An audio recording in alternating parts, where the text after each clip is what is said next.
I've just suggested that November get a sippy cup for her Pepsi because there's been, I will say, multiple incidents. Listen, first of all, how dare you?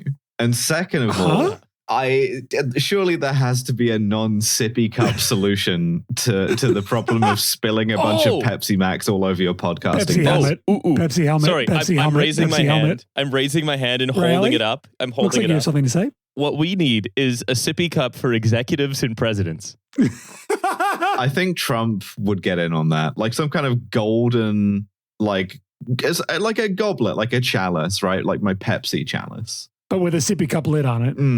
Surely this is the cup of a podcaster. He chose wisely. Very Trump there, chose wisely. Not a very good choice. I think it's a normal sippy cup. All it is, it's black stitched leather. It has carbon fiber on the top, so it's like really light, and it doesn't have a lot of like maintains aerodynamism. And then you can advertise it in like an Instagram, and it could be like the last sippy cup you will ever buy. Yeah, I need a sippy cup that can maintain a lot of sheer force. On it, so the carbon fiber is great because I'm always going in and out of Earth's atmosphere, so I need something that can really handle it. Do you remember that episode of The West Wing where Aaron Sorkin resolves the like right-wing grievance about the Pentagon spends too much money by having a congressman who's like, how come the Navy spends $1 billion on a coffee cup, or as an ashtray or a coffee cup, I don't remember which. And then the cool admiral takes him in his office and like breaks the coffee cup into like pieces, and it shatters into 3 completely like discrete, non-sharp points. And he's like, yeah, that's why you actually need those. So if you break the coffee cup on the nuclear submarine, you don't get like blasted in the eyes with shards of coffee cup, and the Republican is enlightened instantly. Yeah, these coffee cups are all made of safety glass, and they shatter into hexagons. Yeah, exactly. Right. That's a legitimate subplot in an episode of The West Wing, and I need the $1 billion U.S. Navy sippy cup. Is my point, or ashtray. The Russians used one that was made of sugar glass, so when it did explode, it exploded harmlessly. It's delicious. Hello and welcome to another episode of No Gods, No Mayors. I am your mayor for this episode. I'm November Kelly. I'm joined by my co-mayors, Massey Lubchansky and Riley Quinn. Hello. It's time for us to talk about a mayor that you all know about because he's been in the news lately doing some of the more Hitler things that have been happening lately. This is going to be an episode about Nayib Bukele, who, before he was president of El Salvador, was mayor of 2 towns in El Salvador. So he was twice a mayor. And I think those times as mayor reflect some interesting things about his kind of rise to power. And we're going to talk about that a little bit. And also about how much I hate this guy because he's awful. As you have seen from the news, he is the guy who is enthusiastically volunteering to kind of run a bunch of like outsourced concentration camps for the Trump administration in El Salvador. And at time of recording, this involves just deporting a bunch of like random Venezuelans and accusing them of being gang members, and then kicking them into the like horrific like gang prison that he's built, which we'll get to.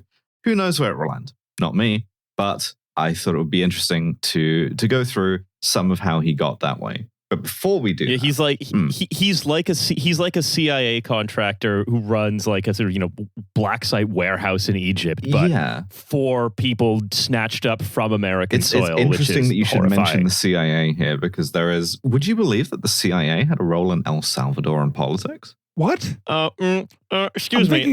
Sorry. I'm thinking of a kind of a bird that could fly around down there. What it would be called? This shit isn't even like in the West Wing, you know? So like, can it even be true? Does Salvador break into 3 discrete pieces? I don't even know.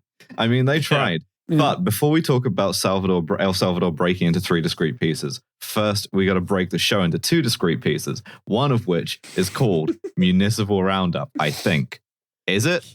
Yeah. Is it Municipal Roundup? Yeah. Is that what it's called? You can see me pumping my fists. Yeah, it is. Glee that somebody besides me remembered the name of the segment. Yeah, I say. Yeah.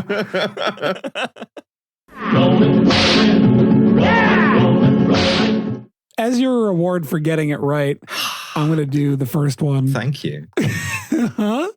So, okay. So, yeah, there's weirdly municipal roundup this week is 2 mayor-based coups. Not thrilled about this. It's weirdly municipal in this roundup, I would say. Yeah, it's getting very municipal in this roundup.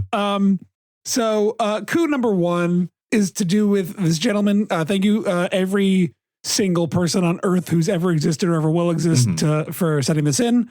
But the first coup is a gentleman named Robert Ehrlich, who tried to, in the town of Seacliff, or the village, rather, of Seacliff, which is part of the town of Oyster Bay, which is just outside Queens in Nassau County, just east of New York City, out on Long Island, who is also the founder. Series of directions that are like basically driving directions from you, but have no relation or meaning to anyone who doesn't know New York. Well, I'm placing it that it's like Nassau County, which is a specific place. You have to exoticize this. Be like, in terms of like provinces, right, of a restive country, where are we sort of like articulating this? Exactly.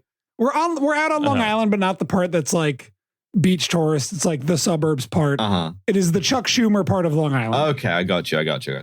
So yeah, so this guy Robert Ehrlich, who is the founder of Pirates Booty. What the? He invented Pirates Booty, the popcorn snack. I noted that the Guardian. You guys get Pirates Booty? No, I noted that the Guardian described him as a popcorn mogul, but that's I would not describe Pirates Booty as popcorn. What the fuck is this thing? This is a real like kind of Percy Pig moment. What the fuck is this? Yeah, it's a puffed corn and rice snack. This feels all very American to me. Yeah, it is a puffed corn snack. It is the sort of thing where it's like, it feels healthy. Is it? Big question mark. It's the sort of like snack popcorn you buy at the Trader Joe's. Yes, and it's got cheese dustings on it. They're pretty good, you know, but it is called Pirates Booty. Anyways. So I want to start us here's a post on Facebook that the village of Seacliff, New York made. The official statement from the village of Seacliff, which of course on Facebook. On Monday, March 10th, 2025 at approximately 9:44 a.m., an incident occurred at Village Hall involving Robert Ehrlich, Jeff Knox, Arthur Liebold, and an unidentified man.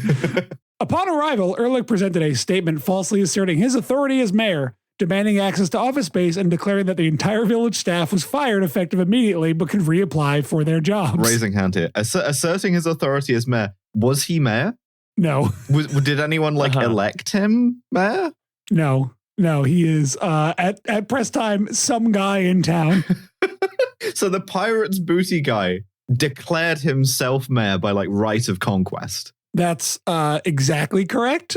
Wow. So I'll get to why in a second, but village staff, they remained calm and professional throughout the incident. Ehrlich and his associates raised their voices, used profane language, made outlandish claims, and engaged in direct harassment of village personnel. And basically, at some point, they get escorted out. I love to make outlandish claims. This is my favorite kind of claim to make. Yeah. Was he inspired by Doge? It sounds like I think he is inspired by the fact that the entire country is on some level extremely falling apart. And the contradictions are high.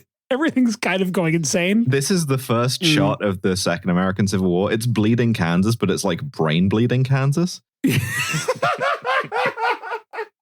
just like, this is the guy who has correctly intuited that pretty soon this will just be the way in which you like gain and hold power, right? Yeah, we're gonna find out that he was just like a month early. Yeah, and chose to go for like a 5,000 person village in like East Egg.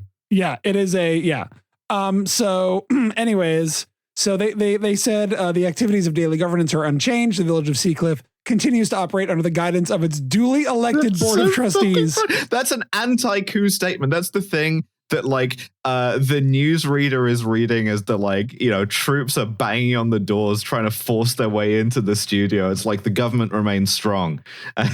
Yeah. Or that's like, that's what you say when that's not just what you say when like the troops are banging on the door.